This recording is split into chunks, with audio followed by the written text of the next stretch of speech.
Welcome. I'm Debbie Rosas, and you are listening to Get In. I am the founder of the NIA Technique, and it is a practice, a workout, a lifestyle that has been affecting people's lives since 1983, not only through movement, but through sound. That's something we're going to get into today. We're going to talk about the magic, take that word in, the magic of sound. And if you are one of those people that you have that favorite go to album, CD, right? Old day talking. But if you have that sound that you just can't wait to listen to, that's that magic of how music, as ancient as it is, anywhere you find people, cultures, you're going to find music, singing and dancing. Why? Well, it has this great ability to touch people deeply and bring people together. It's a spiritual experience, personally, for me. The diverse cultures all over the world, there are endless different kinds of genres of music, endless. And they all have a unique signature, a unique story, and a message.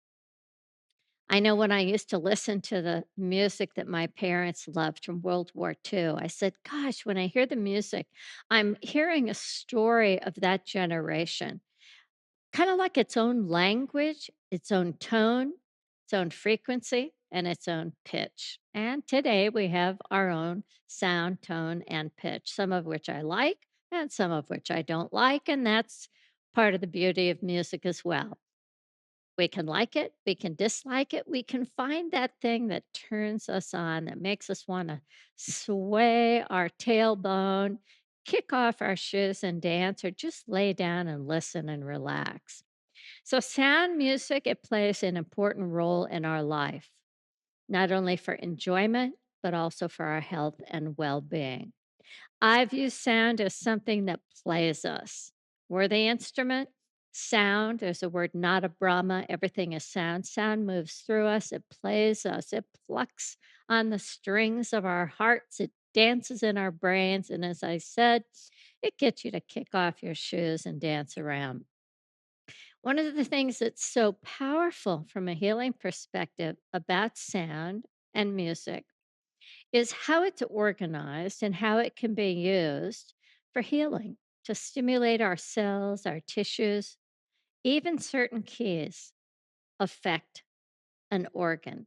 Wow. You mean we can play a sound, a tone, and actually raise the resonance and bring an organ into greater synchronicity, feeling better? Absolutely. There are people called sound healers, and this is what they do. Now, I like to perceive each song when I listen to it as an opportunity for me to get intimate with the musician. It's almost as though they're dressed and fully clothed, but it's like they get stripped down naked and there's something that they're sharing. And it's part of the art. And they use this rhythm, melody, harmony, syncopation, all that good stuff, seven keys to create a story. And that story can be personal and it could be a social message about the time.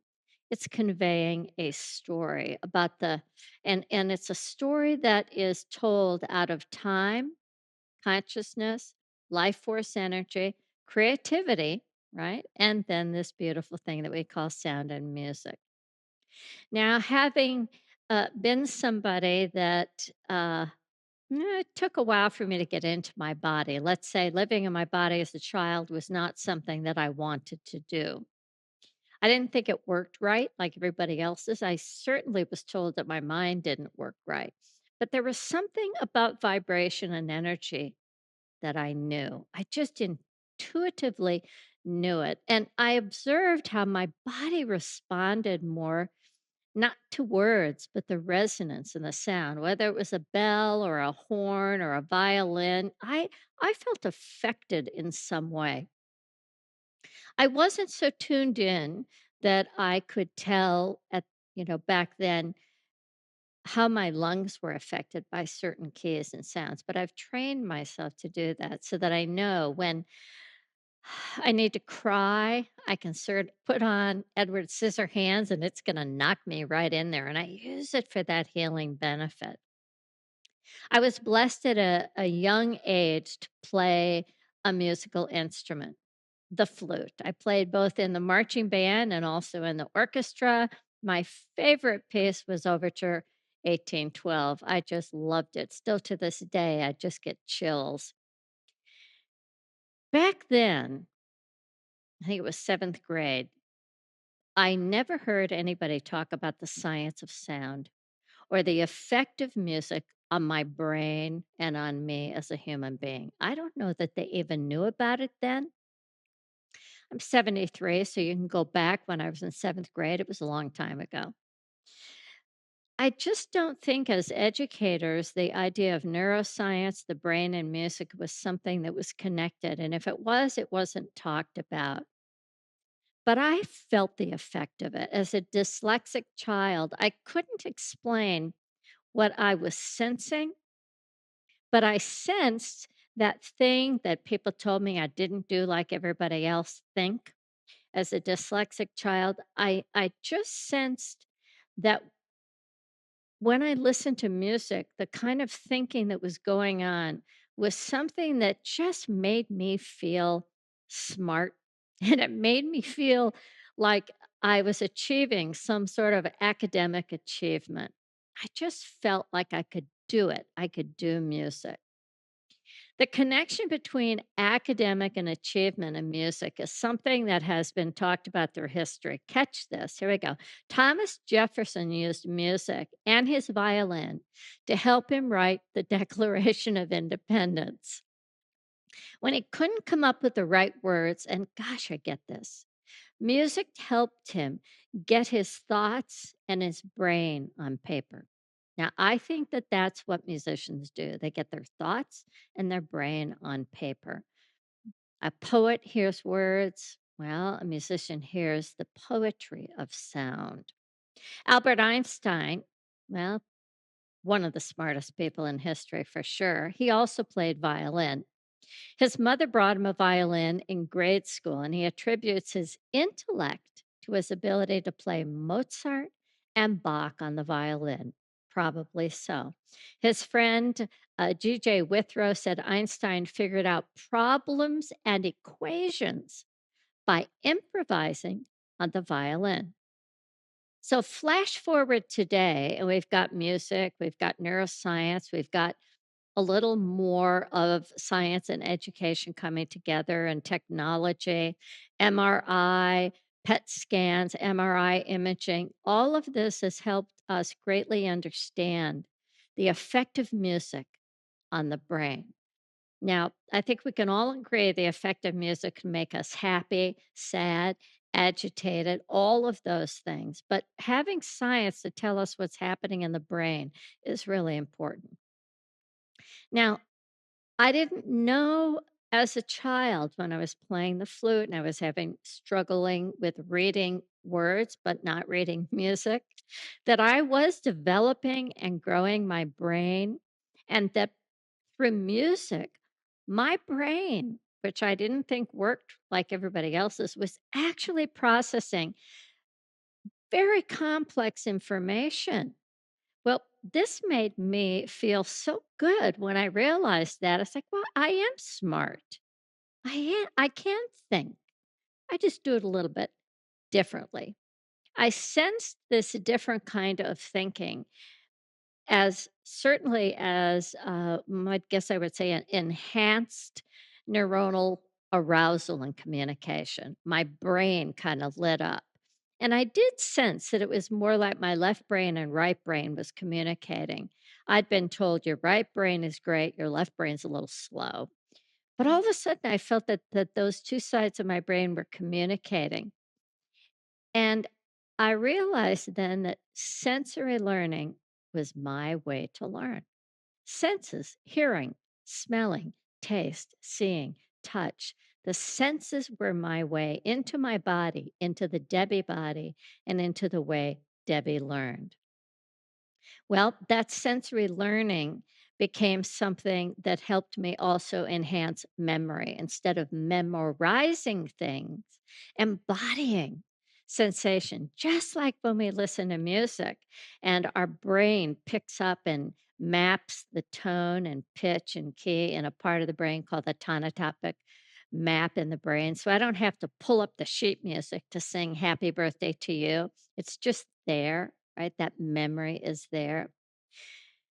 I also discovered that the fine motor skill of holding an instrument and reading and getting your fingers to move and listening and using more breath or less breath, wow, that was a talent and that was a dance that I was able to do. Now, as I said, it was so heartwarming to know that I was thinking it, that this other cognitive kind of thinking that people said that I didn't have, that I actually did have it. Now, over the past 40 years, I believe that that kind of thinking has actually helped me. It has helped me guide other people to take cognitive concepts and process through the body and basically figure out, how can I give language to this thing? How can I forage through my body, my mind, my emotion, my spirit, those four intelligences, and from a nonverbal wisdom place, receive information that then I can articulate in a very poetic way about any lived experience? Now, if you know anything about Nia, it's about music, movement, and magic. And that magic is that artistic integration of physical, mental, emotional, and spiritual intelligences. I'm not sure if my childhood experience and the flute and learning that I could learn and that I was thinking, I'm not sure that it influenced me consciously in bringing into Nia the study of sound, the science of sound, but it did. And so today, when I hear people say, this is not Nia music, I get what they're saying. They're looking for one kind of music with a certain beat and rhythm, call it beats per minute. I get that that's all they understand and know about the science of sound, but there's so much more. And Nia is not one sound, just like there isn't one kind of sound, there isn't one kind of songwriter. Just like we intentionally use a variety of music to ensure movement variety, those seven keys and all those instruments, and that brain of a musician and that pen to paper is what makes it possible to create so much music that we can use to stimulate the flow of energy, not only through our physical form, but through our energy body chakra system as well. In Nia, what do we say? You don't listen just with these ears, you listen with your chakra ears as well. Well, my guest today is somebody that knows everything that I'm talking about. So we're going to get into a great conversation about it. It is musician Lis Addison. Now, she is more than a songwriter. She makes music. She teaches voice, she dances to it, and boy, does she know how to create community, to create something magical with people other than those that live in the United States. She knows music well as a musician, dancer. She's a professor of environmental science. Now, don't you love that? Because I think right now we're living in a paradigm where it's about body and environment becoming one. And what connects us? The best way to do that, music. She has produced 16 albums, some of the songs you may have danced on Nia routines, and numerous soundtracks. And she's toured 11 countries as a performer and a workshop presenter. She's the creator of Kinetic Voice, KiVo, a practice that combines dance and sound healing. And in 2013, she established the Singing Tree Institute. I love that. As I look at trees, and boy, I can hear them. The Singing Tree Institute with David Mutinda, and I hope I'm getting this correct. You can correct me if not. Kutai, Kenya, where they plant trees, sing, and dance with community members. Welcome, Liz. Did I blow that name? No, Mutinda's good. My name is Lis, like kiss, nickname Liz? Phyllis. And Kangweni is where we have our tree planting. Kengweni. Kitui, sounds good. But Kangweni Beautiful. is a little rural village outside of a town called Kitui. I love it. So, Liz, where did that name come from? Who gave you that name? Mom, dad, did you pick it? No, mom is Phyllis also, or she was. And so she was Phil and I was Lis. I was called Lissy growing up. No one ever called me Phyllis except for the school roster. And so that name stuck. But I never really liked Phyllis that much. I have always felt like Lis or Lissy. So as an adult, I finally told the world my name was Lis. Well, it has such Liz, it has musicality to it. That's why, I thought maybe you chose it, for yourself. And, fantastic. Well, all right, you've heard me just rave and rave and rave about sound and about music. I think it's magic because of the way it brings us into ourselves, can bring us into balance, create a sense of wholeness, harmony, and peace. When's the first time that you felt that magic in yourself? Were you a child? Yes, and it's an interesting question because you might understand this. I can't say there was a first time. It's just always been that way. Mhm. Just a musical. I was a musical person, always singing and dancing, and begged my dad to give me piano lessons. My grandma was a pianist. My mother was a ballet dancer. And so it was all part of the culture of our household. And so I can't recall a first time.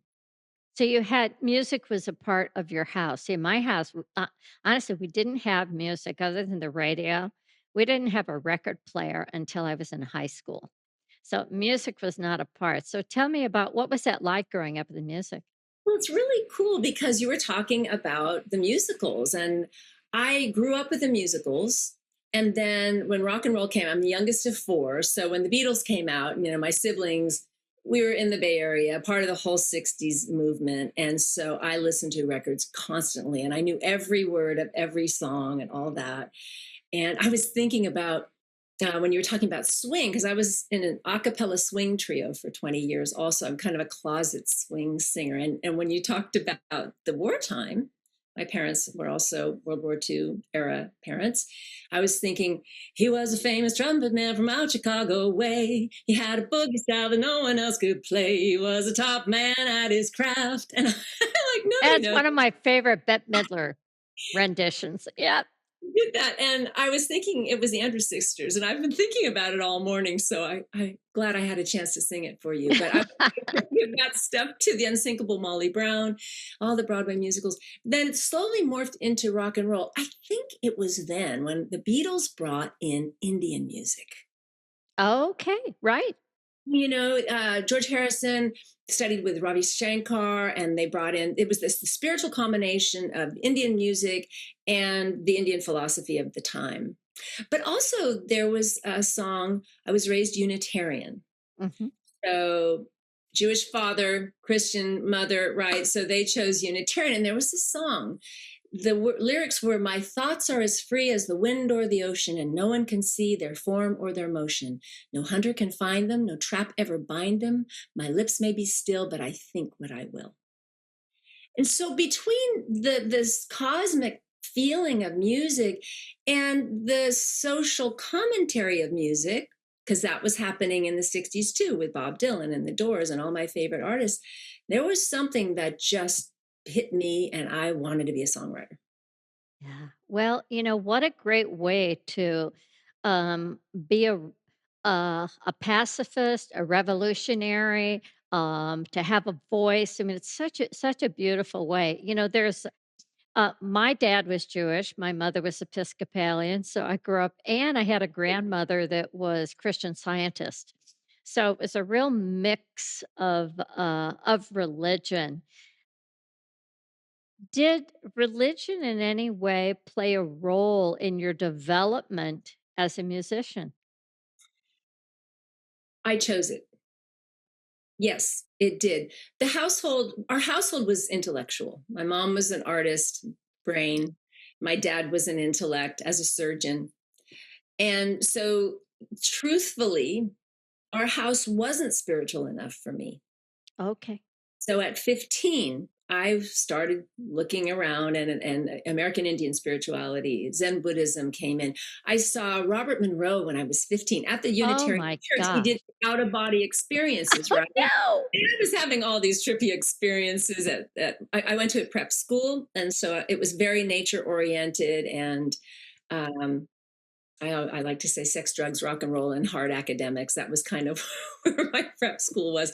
But yes, that was what I gravitated towards. Wow. I, a spiritual expression. I was musical and sang in madrigals and did all that, but gravitated toward chanting. Even we used to do Wow. chanting at 15, and yeah, I kind of went to a hippie school. So I feel fortunate in that I was exposed to many, many different kinds of music, the Indian music and the rock and roll, um, and was able to express myself without a lot of restrictions because my family was pretty open minded, and the school I went to was pretty open minded indeed.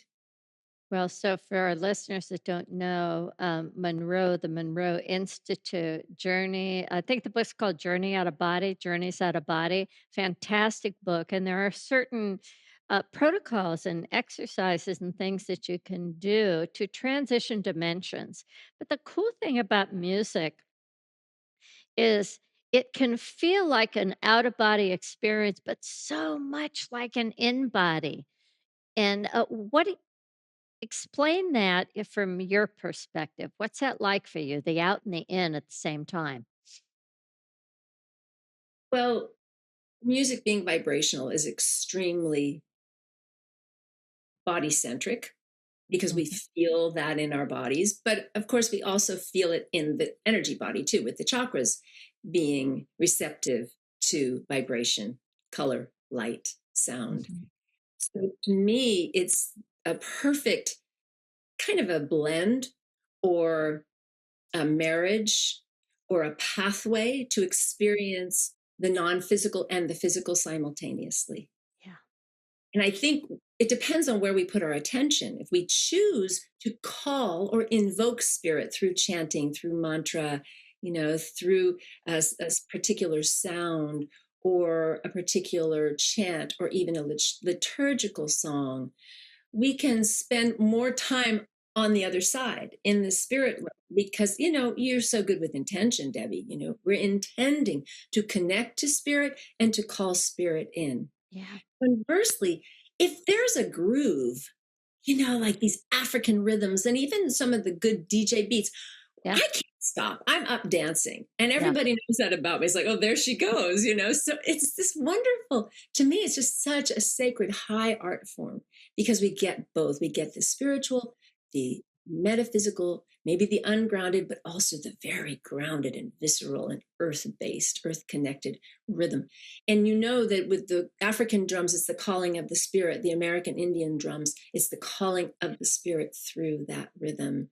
So I think music is such a gift. Oh, absolutely. I love the pull and push of sound. You know, it's no different to me than lifting a weight and feeling the contraction of, the weight, the resistance and then the release. And I just love sitting in the middle of the room with great speakers and feeling the squeeze and release of sound, as it plays me and it plays my tissues. Um, sound healing, you talk a lot about using sound, for healing. When's the first time, if you can remember, that you either thought, wow, I can use this for healing, or were you told that you could use sound for healing and then began to study it? Did you find it on your own first?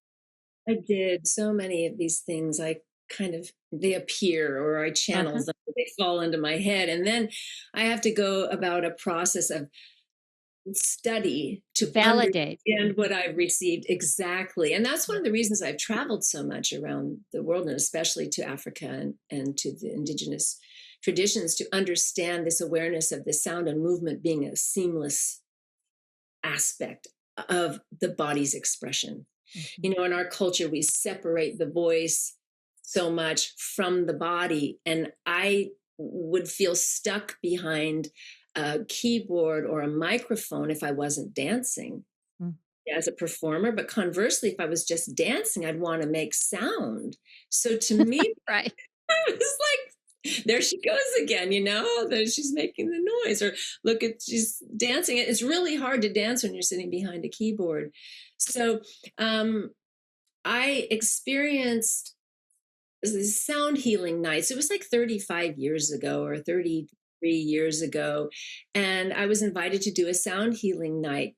And I just, it just sort of appeared. I had this awareness of sound as sacred and being able to transform and shift either the energy in the room or a person's experience. And then I went down the rabbit hole with it. And after my son was born, I basically just wanted to have a little practice I could do at home when the baby slept. And so I got these beautiful chants. I received them spiritually and an inspiration, and just started working with them and learning them. And they were chakra chants, and started working with women, and started to observe how repressed and shut down the voice of the feminine has been, you know, centuries. We know this. Yeah, it's still shut. Yeah. Still shut. And even now, sometimes when we're open and talking, what are we saying? I wonder, because I'm not interested in the ego voice. Yeah. I'm interested in the wise voice. Yeah. And it takes a little bit of tapping into, and there's been so much suppression and invalidation and devaluation of the feminine that a lot of women have a shut down throat chakra. And Absolutely. so it takes some tenderness, you know, and some care. So that's been my focus with sound healing. It's mostly the vibration. And Mhm. what I love about my experience of sound is this: the voice creates a subtle vibration, a smaller vibration, right? But the body creates a grosse, you know, not gross, ew, but you know, the the gross motor movement. Uh-huh. When I combine the two of them, it works on this subtle level and this larger vibrational level to really unblock some clogs and some tensions. And you know how when there's been trauma, we feel it gets stuck somatically. Mhm. So we get to move it and also vibrate it out. So that's the aspect of sound healing that I've always been interested. It's the vibration. Of course, that's movement, right? And it's also everything has a vibration. This is all vibration. I tell my students, do you remember? I don't know if you heard this when you were maybe in fifth grade or something, and the teacher said, if a tree fell in the forest, Yeah. Right. right, and there was no one here to hear it, no one there to hear it, would it make a sound? Mhm. And the answer is no, it wouldn't make a sound. Of course, the vibration would occur, would be Mhm. felt, but it's these magnificent instruments that we have, these Oh, ears, amazing. I know, that translate this into music. And then from there, we get to organize the sound into music. So, anyway, it's all a big gift. And one thing I love about what you're doing is just highlighting the magic of these everyday miracles. Yeah. Being able to dance in a body. We don't live here that long, right? We get to dance in this body. Being able to hear this music that transcends language, it transcends culture, it transcends the problems of the physical moment. Yeah. Just for a moment, we can drop into another reality. You know, it's when music is playing, it's impossible for me to worry. You know, it's like I can't hold on to anger when I'm listening to a piece of music, right? It's just so in powerful in breaking the chain, for example, of a negative thought. right? Or an angry emotion that just needs to be released. And yet today, in today's world, I find that the vibration, right, of the human voice has become so loud and in many ways abusive. And I look back at that and I say, when something's happened, let's talk about the planet and the earth, right? From an ecological point of view, there is a release that's necessary. There's a realignment that's happening with human beings, our voice being an important part of it as well. And that's the way I rationalize, okay, so we're coming into a better, more loving, compassionate tone and voice. Right now, there's a lot of clearing that's necessary, and it's just part of the process. I don't like it, but it's part of the process, right?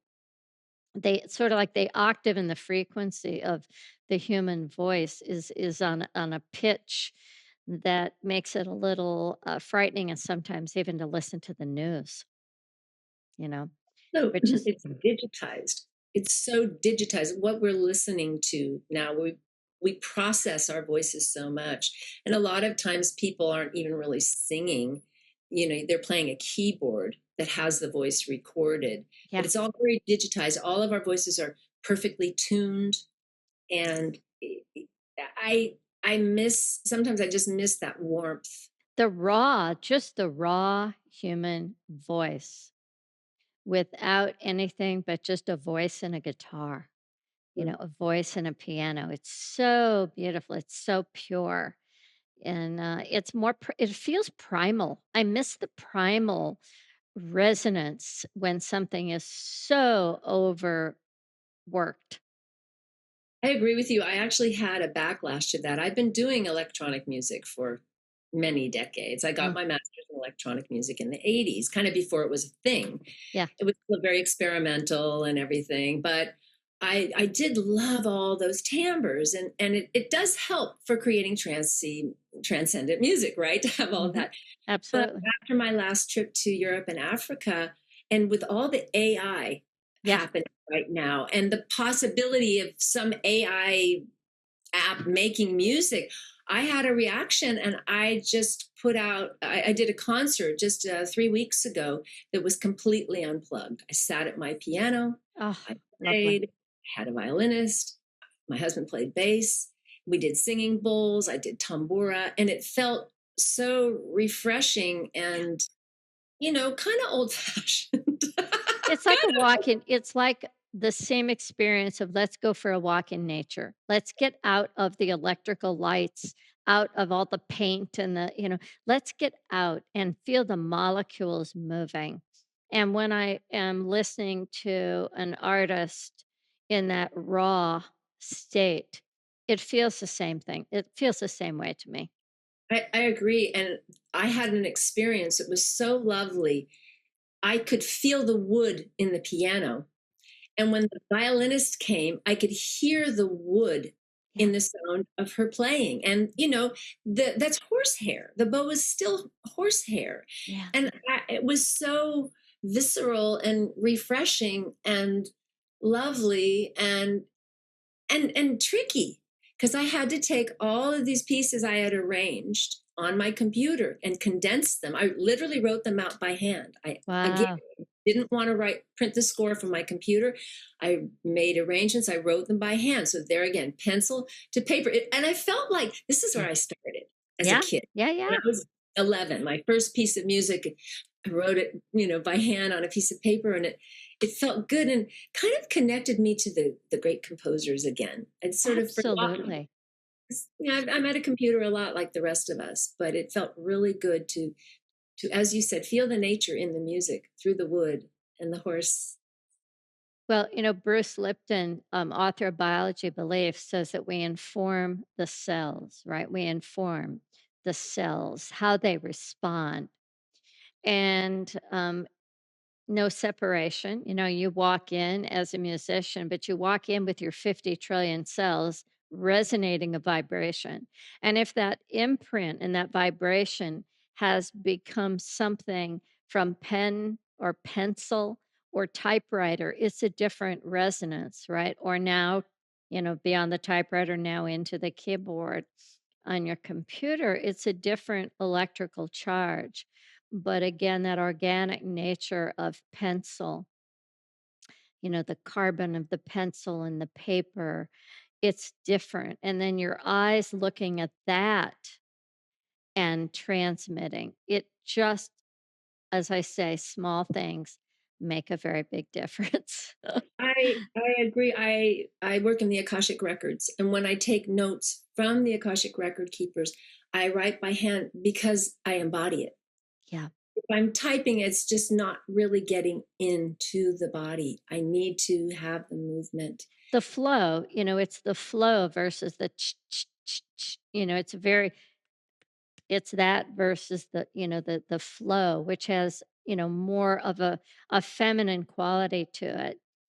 And which I've always loved about penmanship and doing something handwriting. I've always felt that it's a way, or with a paintbrush, it's a way to perfectly blend the yin and the yang essence of those energies together, which I don't get when I'm working on a computer.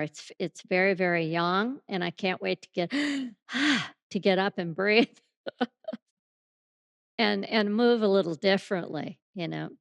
Um, Music for me really connects me to what I call that innermost place where I can sit and go and hear an orchestra play, and I'm sitting with hundreds of people, imagining and dreaming in their own way, visioning in their own way. Nobody knows it, and in the end, we all give an applaud, but it's so personal and so private. What when you create music, do you hear things first or do you see pictures first? What comes first? The sound or the image? Not an image. Sometimes the words come first. Sometimes the rhythm comes first. Sometimes Okay. the melody. Each Hmm. song, it's like the chapter of a book, right? Mhm. It has its own character, its own personality. Oh, I can tell you something really cool. For the last album I released in 2023 called Songs from the Mara, which include field recordings that I made when I was in Kenya Mhm. while doing my tree planting project. I was listening to some of the Maasai men Mm. by the fire. It was Mm. late at night, very quiet, and they were just talking. And there was a phrase that one of the men said, and it had a lilt to it that was just like this. It's like, so to me, that sounded like a melody. Mhm. And that became a melody for my song, Kitui Rain. Mm. Kitui is where the tree planting project happens in Kangweni, just outside of Kitui. And that became the piece for Kitui Rain. So, Beethoven didn't need a lot of notes to create a piece. Da da da da da da da da. And Ah. what we do as composers is we make variations. And you know about this. You're very good with Yep. variations, right? You'll go like this a few times, and then you'll go like this a few times. And you go like this, and then you go like this. And that's what we also do. Bach was a master at it, and he taught us that. So I took that kernel of a melody and it became ba ba ba ba da da da dum ba ba ba ba da da da dum bum bum bum bum bum bum bum, and then all of a sudden it was about the rain, because when I arrived in Kitui, they'd had a drought just like we had, and I brought the rain, I guess, because we have these torrential rains. And that was such a refreshing experience. It was dry and little drops here, little drops there. And then it would be a torrent on the tin roofs. You couldn't hear yourself think. And then the rain, and then they'd go down the valley. Then you'd hear them over in the neighbor's farm. And it was just this orchestra of the rain falling. And the melodic kernel came from the men talking by the fire. Ah. So, right, how do we know where any of this comes from? It's a question of maybe paying attention to what is here in this realm Absolutely. and playing with it. Well, Doing and listening, you're so tuned into sound, right? So tuned into hearing. I would say I'm more of a visual, right? I'm way tuned in, to the visual. That's my first go-to. So I'll notice things that maybe somebody else won't notice. And but the fact that you're able to take that moment, being so present to the moment wherever you are, and knowing, it's like you're going on a scavenger hunt all the time. You know there's going to be like a little nugget, little kernel. Where is it? When am I going to hear it? Right? Oh, there it is, right? That's just part of truly being a co-creator, a conscious co-creator, using the gifts that you've been given and using and bringing those gifts to bear is the greatest honor that we can give to whether you believe in a god or a goddess, all that is higher power. The greatest gift to me is to recognize your gift and use it and share it. agree with you. I so Yeah. agree with you. Hmm. It's our duty, our honor, and our responsibility. Exactly. Yeah.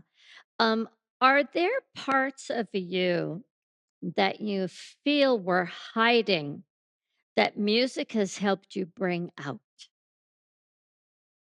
Like a personality part of you or I mean, the whole fact that I'm an extremely spiritual being and intuitive and all those things. And yes, and I have been hiding it for decades because I didn't want to be considered woo woo or whatever. And right. who knows, And so, and yet it's so obvious that that's who I am. Even when you were hiding it, it was probably obvious, right? Of course. So, um, but the hiding, of course, and I'll divulge this because to finish answering that question, yes, I am able to do what I feel is my a big part of my purpose is to help create atmospheres, sonic atmospheres, Mm, to allow people to transcend or achieve altered states of consciousness,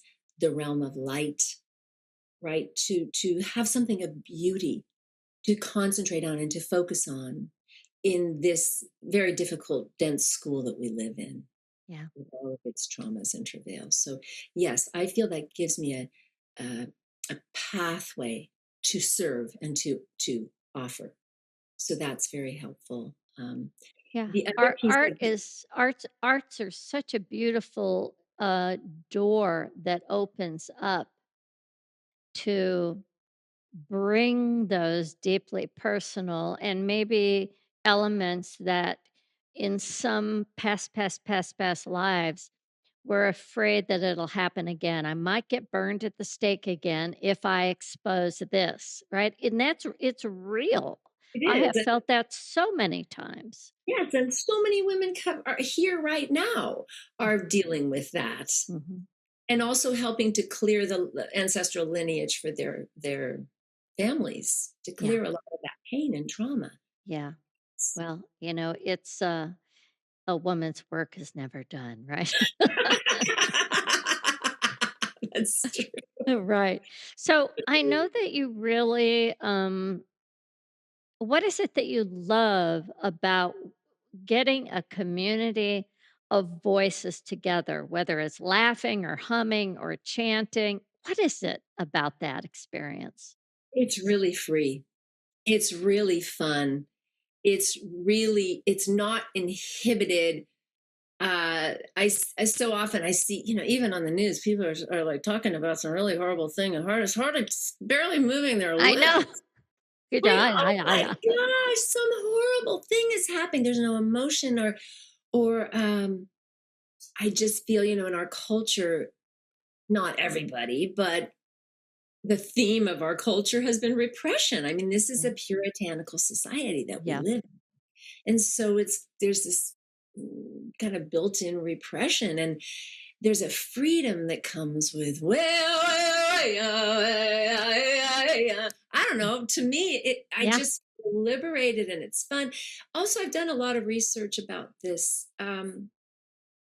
Working in groups, singing and dancing allows for a sense of unity Hmm.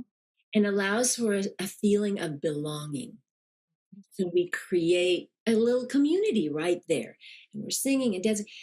To me, it's about celebrating the moment and celebrating the fact that we're alive, and it's a gift. And older I get, the more I know it's finite. So let's celebrate now. Let's raise our voices Yeah. to the divine, wherever. Connect with the trees outside, the Mhm. water people, the sky people, the birds, our pets, all the people in the circle. We're here for such a short amount of time, and it's a kind of a miracle that we're here at all. So I'm like, why not celebrate it? Yeah. Yeah. And I I truly believe that when I talk to my plants, that they know I'm talking to them. Just like when I talk to when I had a dog, talk to my dog, knows that I'm talking. Uh, that this communication that we maybe think somebody doesn't get, but with everything sound and everything resonance, that communication is moving through all things and all beings. That the idea that music and sound is a full brain mental workout. It's an activity that provides more lighting up to this whole body, whole brain experience. Nothing does that like music. And the fact that the linguistic part of our brain and the creative part of our brain, both sides just start to work in coordination. I think that's that sense of peace that can come from music. And it doesn't have to be from a calming piece of music. I can be sitting next to somebody and they put that on. They go, God, I feel so relaxed when I listen to this. And I'm like, what? Right? But it's their brain. And whatever's going on in their brain is somehow finding an organization and synchronicity of not being separate, but being whole. And that sense of wholeness makes us feel so connected and holy and part of the trees and the sky and all that good stuff. I'm glad you're bringing this up because when you talked about it before, I was thinking of the fact that listening to music, processing music, participating in it, sound healing, toning, anything, even dancing, is an orchestration of the entire brain. Yeah. So the reptilian brain is activated and firing and lit up, or the emotional center is activated, or the language center, Yeah. or the motor cortex, or the memory center, right? So all these different parts of the brain are firing. And as you said, it's going to be different response with each person. So Yes. one person might feel the motor cortex and the other's feeling the memory cortex, or, I don't know if I'm saying cortex, but part of the brain. Mhm. And what happens is that the corpus callosum, which is the band of fibers that links the two hemispheres, becomes larger on people who are involved in sound because the firing occurs across different lobes and the pathway becomes deeper and deeper and deeper and larger, and helps, as you said, to link the two hemispheres together so we become better Yeah. balanced. And I just love that, Mhm. thinking that being involved in sound helps us become better balanced. It also activates all these human emotions and Yeah. human attributes like thinking, cognitive work. The Mozart effect Yeah. helps us, as you were talking about earlier with Einstein and Thomas Jefferson, helps us to think better, organize our thoughts more. But even primary to that is the possibility that song came before language.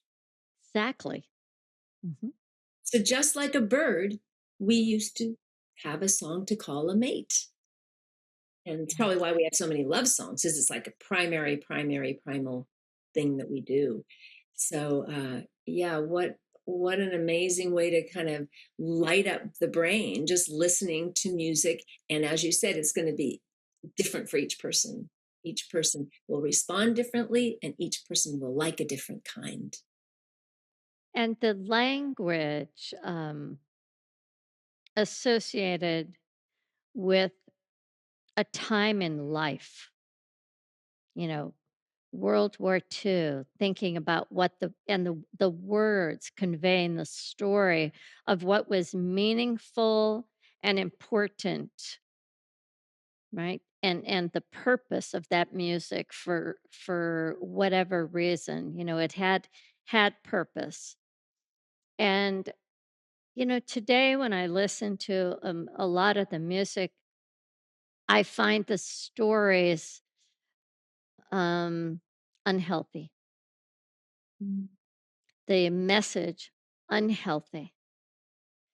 And I'm certainly hoping that that's going to shift.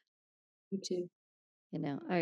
I really am, so that we can um, use music to learn more about who we are, and use music to communicate, and certainly use music to release emotion, express, but raise the resonance, to raise the vibration, to illuminate a story that makes us stop and be more compassionate, to be more caring, to not just talk about diversity, equity, inclusion, but actually uh, walk the talk, I guess, in some way in the communication. It feels like the arousal of music right now, the stimulation arousal of music is very much geared to express frustration, dislike, and I miss the you know, Frank Sinatra, Tony Bennett kind of falling in love, yeah, all that stuff. Mm, mm. Yeah. I hear you in my own way. Now, uh, I feel that I'm helping to contribute to that raising of the frequencies. Mhm. What I'm doing, however, is kind of transcending language. I feel like as I've gotten older, I don't want to be so didactic. Right. I'll use chants that are vocables that don't necessarily have a meaning, or I'll use another language that you don't know what it is, but it's still saying thank you for your divine love, or, it's an offering.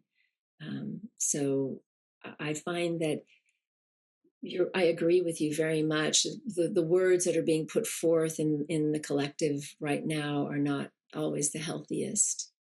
And so Yeah. if I can maybe just bring in a vibration, Exactly. help raise it up, then that's good. No one will know what hit them.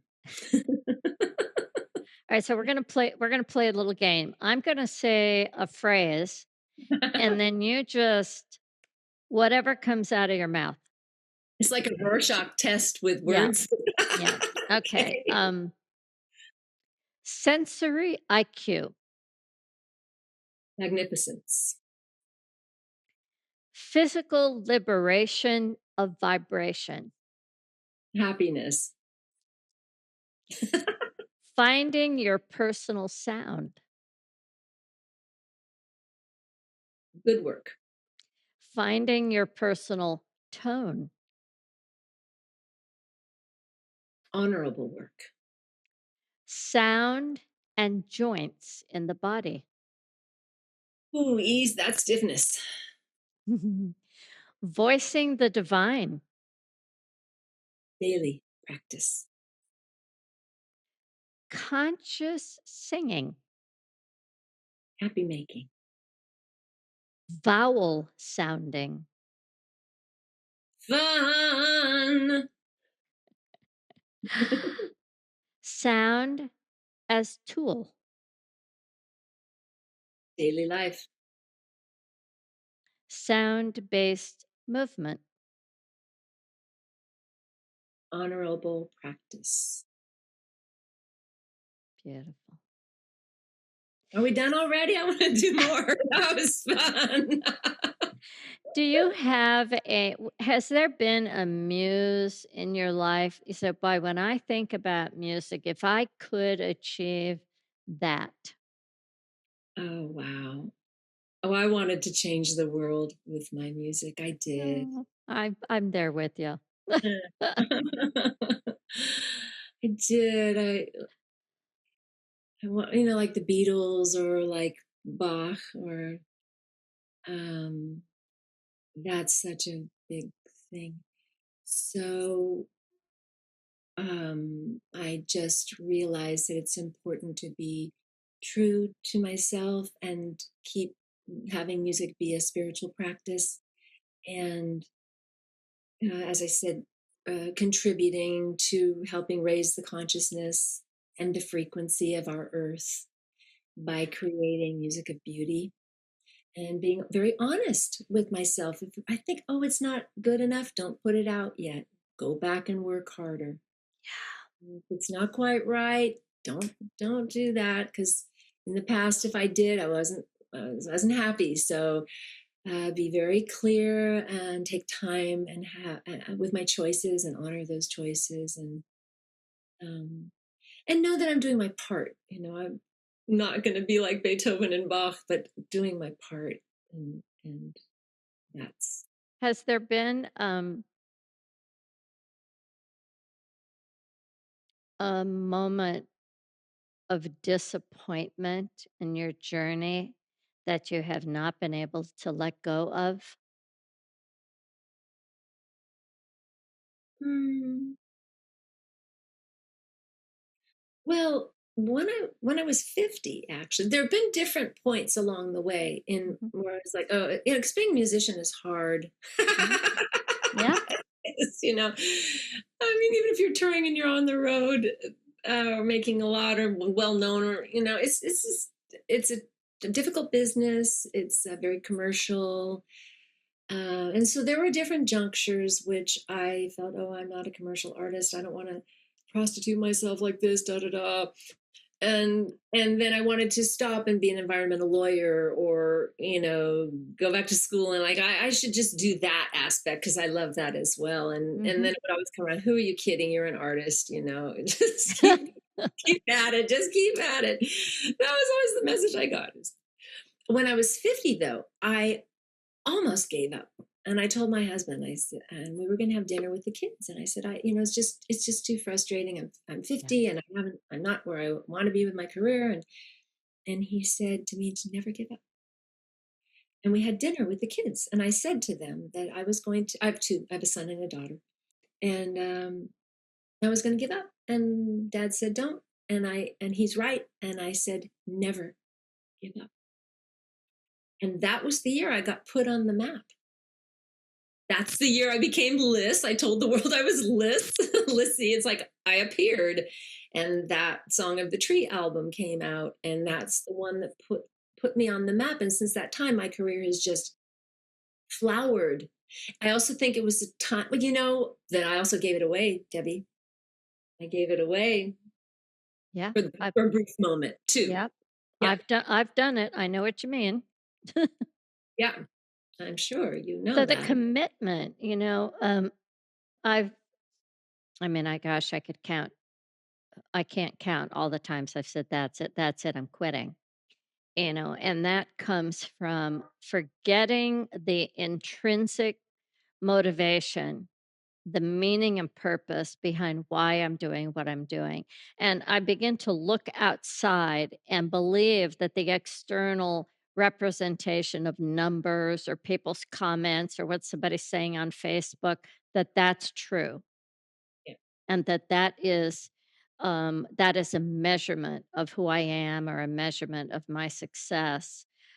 And I think that the commercialism, as you said, is a really tough thing for an artist. You know, I'm even though I'm out there, I'm actually more private than anything. I actually prefer just being alone in my little bubble with my art and with my work. And but that recommitting, I think, to your art is something the universe hears. You know, okay, she's in again. You know, and then it's like, right now we're going to help her. She really knows where she's going. She's really in. There's no wavering. The roots are deep. Let's go. You know, and it's a big push. Hmm. Yeah. I also think at that moment, probably the ego was taking over. As you said, looking at the externals rather than the knowing that created a lot of work, helped a lot of people, Yeah. Yeah, live. taking that time to self-reflect, it is important as an artist to keep, looking because you're going to create another and another, right? Keep your art fresh. And yet to stop and to self-reflect on, as my friend Carrie Wynn says, the wake of the work that you've left behind, that will touch people.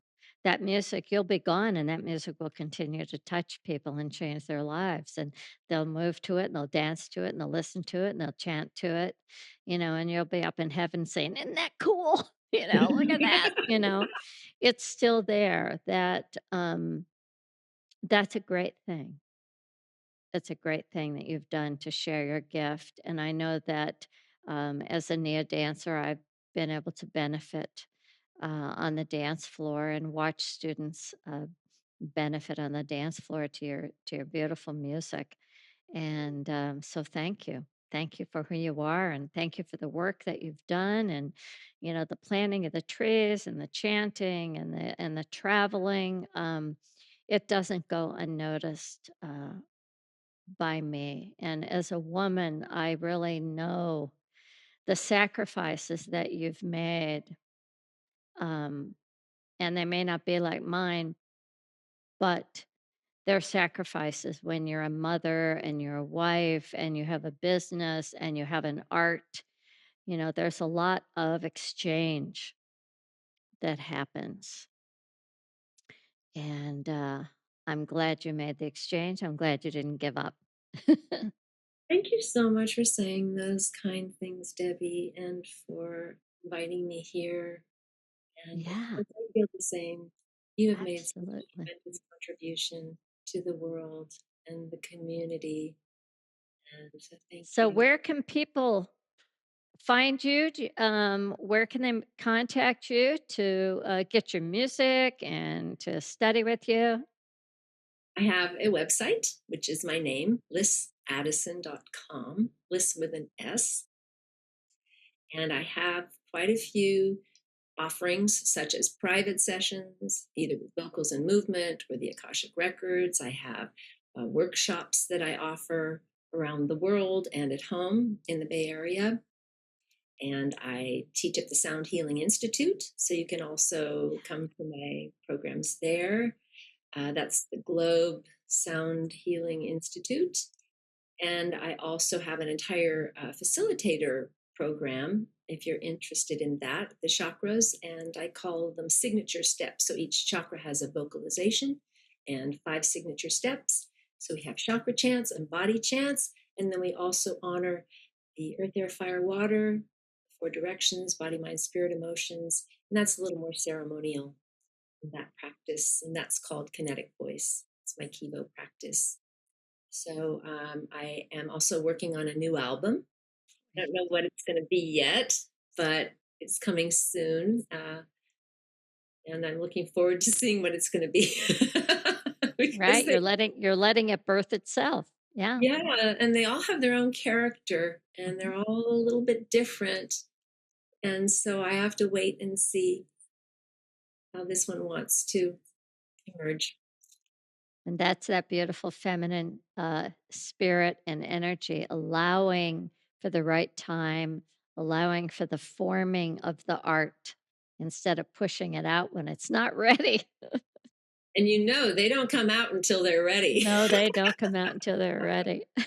Oh, that's beautiful. Well, thank you. Beautiful. So, if you could just close your eyes, everybody, for a moment, and I'm going to share something from the ancient Chinese book of customs. One must examine the sounds to understand the tones. One must understand the tones to understand the music. One must understand the music to understand the customs, the laws. In this way, the path to order is made perfect. One cannot talk about tones to those who do not understand the sounds. One cannot talk about music to those who do not understand the tones.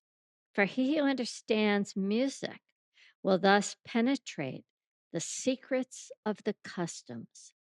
He who has experienced both customs, law, and music possesses life, the life of sound.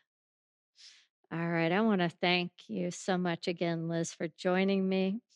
And you guys can find out Liz and get all of her information. We'll have it printed as well for you.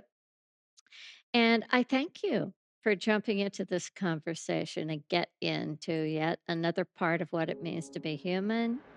To find out more about me, you can visit my new online magazine, Awakening Body and Life, at debbierosas.com.